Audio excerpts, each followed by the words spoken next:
భరతవేదముగ నిరతనాట్యముగ కదిలిన పదమిది ఈశా. శివని వేదనగా అవని వేదనగా పలికెను పదము పరేశా. నీలకంఠరా చాలి పొందరా కరుణతో ననుగనరా.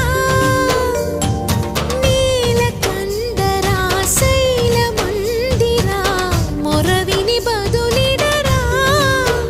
నగజా మనోజ జగదీశ్వరా బాలేందు శేఖరా శంకరా. భరతవేదముగ నిరతనాట్యముగ కదిలిన పదమిది ఈశా. శివని వేదనగా అవని వేదనగా పలికెను పదము